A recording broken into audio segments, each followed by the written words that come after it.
Kumusta po kayong lahat? Ano po? Paano naman naging mabuti? Napakamahal yata ng bilihin ngayon. Mura po ba ang bigas? Mura! Mura po ba ang pangunahing bilihin ngayon? Mura po ba yung gamot? Mura ang pampo-hospital? Paano mabuti?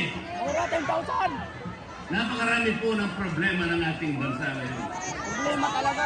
Kaya po ang ginagawa ng ibang mga kandidato na lumalapit sa inyo, ang dala-dala nila ayuda. Tama. Merong AIX, merong MAIC, merong tupad, merong akak, maliban pa sa Cortis. Alam po ba ninyo kung magkano lahat ito kapag ka pinagsama-sama? Kailangan malaman po ninyo, lahat po ng mga ayudang binibigay sa inyo, lalo na sa panahon ng eleksyon, 194 billion pesos. Pero ang tanong, na ibibigay ba doon sa dapat na makakuha ng ayuda? Kasi po, ang tinatarget na dapat mabigyan ng ayuda, hindi bababa sa 25 million Pilipinos. Ngayon po, ang itatanong ko sa inyo, lahat ba ng 25 million na mahihirap na Pilipino na bibigyan ng ayuda? Napipili lang eh. Sa tansya ko po, 5% lang ang nabibigyan. Ibig sabihin, nasa 5,000 lamang na mahihirap na Pilipino ang nabibigyan. Samantalang ang targeted number hindi bababa sa 25 million. Alam po ba kung anong pwede natin gawin dyan para ang lahat sana ay mabigyan? Lahat mabigyan. Ang akin pong iniisip para madali tayo, lahat po ng pamilya na kumukonsumo ng 2,000 pababa, dapat libre na po yung kuryente. Nag-ready na yan! Totoo, mangyayari po ito. Monthly po ito, 2,000 pesos pababa. Paldo ng mga tao, Libre na. pagkanon. Sapagkat ang magbibenepisyuhan nito about 25-26 million Pilipinos. Ibig sabihin lahat mabibigyan. Hindi po pwede yung pipiliin lang kung sino binibigyan. At pagkatapos yung nabibigay, akala mo sa kanya nanggaling. Hindi po sa kanya nanggaling yun. Hindi niya pera yun. Pera po ninyo yun. Nagtagal nga lang na dapat na ibalik na sa inyo. Pagka po may dumating sa inyo mga kumakandidato o senador, ang dami nilang pera ngayon. Kunin po ninyo sa kagad sa inyo yun. Huwag kayong magpapasalamat sa kanila. Iboto pa rin ninyo. Yung gusto nyo iboto, isama na po ninyo ako doon.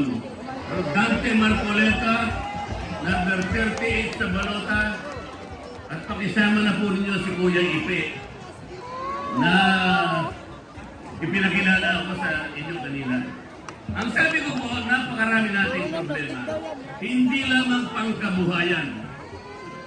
Kailangan po ibaba natin ang presyo ng kuryente sa bansang ito sapagkat yun po ang nakasulat mismo sa batas. Ang nakasulat sa batas, idulot ang kuryente sa lahat ng mamamayang Pilipino sa murang halaga. Alam po ninyo kung paano gagawin natin? Tanggalin po natin yung 12% VAT. Sapagkat tayo lang na Pilipino, ang bansang Pilipinas lang ang merong VAT. Pumunta kayo sa Vietnam, pumunta kayo sa Malaysia, pumunta kayo sa Cambodia, walang VAT dito lang. Kaya humihirap ang buhay natin. Pag mura ang kuryente, babangon ang maraming pagawaan, babangon ang negosyo, maraming nagkakatrabaho, dagdag na kita sa Pilipinas. Yun po ang kailangan natin. Hindi ayuda. Pampasikat lang sa kanila. Nakala mo pera nila na galing sa bulsa. Mga kababayan, hindi na po ako magtatagal. Kasi po, meron lang kami mga ilang minuto. Importante lang po sa akin, makita ko kayong lahat at masabi ko sa inyo ang dapat yung malaman.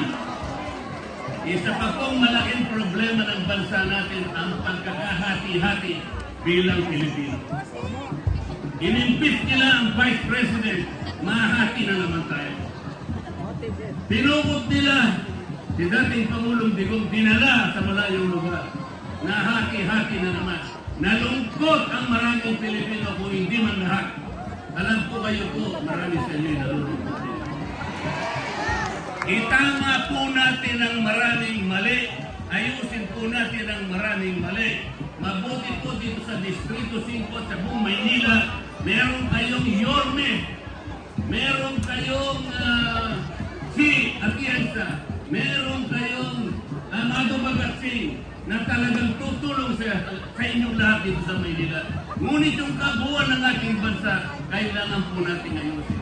Tulungan po ninyo ako, tulungan nyo kami para sa ganoon magkita-kita po tayo at magtutulong-tulong po tayo. Kaya po natin gawin ito. Itama po natin ang mali. Pigilan natin ang pagtanggal sa Vice President. Ibalik natin si Pangulong Digong sa lalong madaling panahon. Maraming salamat po sa inyong lahat. Maraming salamat po muli po.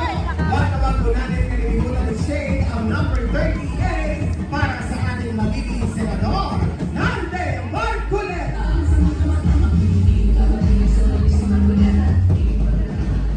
Mga taga Distrito 5, handang-handa na ba kayo? Panindigan ng isang agent!